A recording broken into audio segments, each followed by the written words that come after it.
Cette capsule a été réalisée par les ergothérapeutes du CLSC et s'adresse à vous, gens ayant subi un AVC et retournant à domicile avec l'aide d'un proche. Plongeons-nous dans cet univers.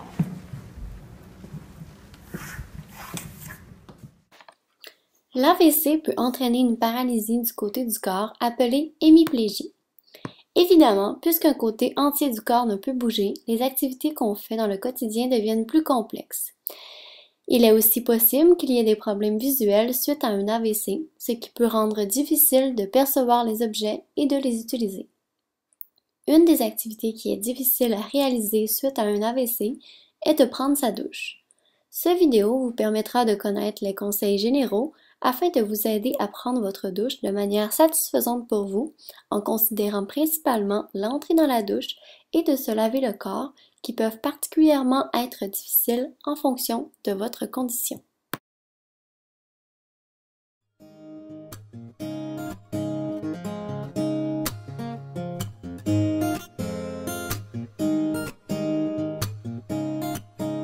Donc, le premier principe dans la construction de votre nouvelle douche, ce serait d'enlever le seuil, comme ici présent, en fait pour faciliter le passage de votre fauteuil roulant à votre siège de douche.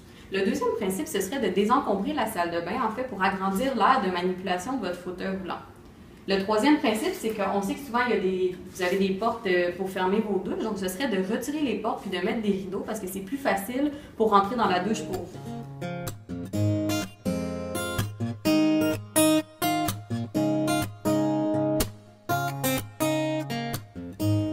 Donc, je vais maintenant vous montrer une technique sécuritaire pour aider votre proche à venir s'asseoir sur le banc de douche. Donc, avant d'effectuer ça, il y a peut-être quelques petites précautions qu'il faut prendre. Donc, on enlève les appuis du fauteuil roulant. On va enlever aussi l'appui-bras pour dégager l'espace pour que la personne puisse venir s'asseoir sur le banc.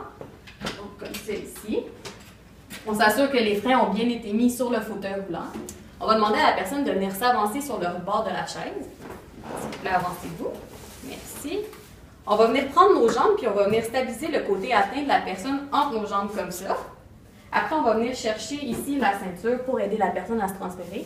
On va demander à la personne, puis ça c'est bien important, de mettre du poids sur le côté qui n'est pas atteint, qui n'est pas blessé, pour effectuer le transfert. Donc, mettez du poids. Puis là, on va effectuer le transfert dans 1, 2, 3, comme ceci. Puis après, on peut passer les jambes. Comme ceci, puis comme ceci.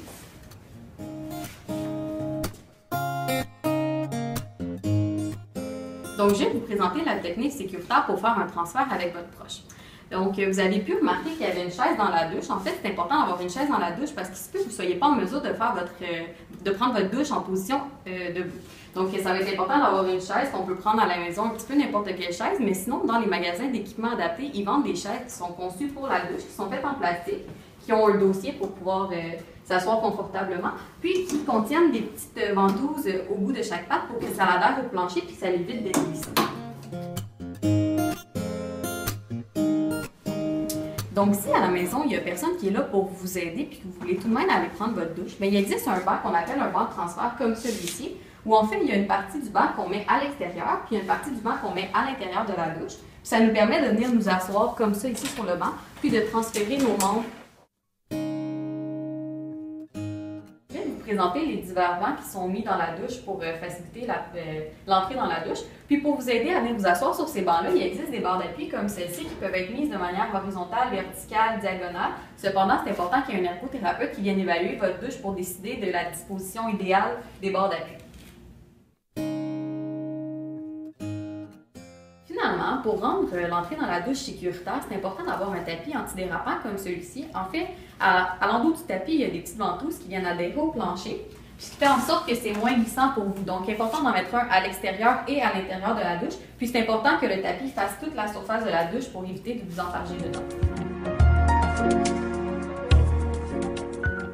Donc, le dernier conseil que j'aurais à vous donner, en fait, pour entrer dans la douche de manière sécuritaire, c'est qu'on sait que des fois, avec l'AVC, on peut avoir des problèmes visuels. Donc, ce serait de rajouter une bande colorée sur le seuil de votre douche, comme ici présent, pour éviter que vous, votre proche aidant, s'enfargiez puis tombiez dans la douche. Donc, on veut rendre le tout sécuritaire.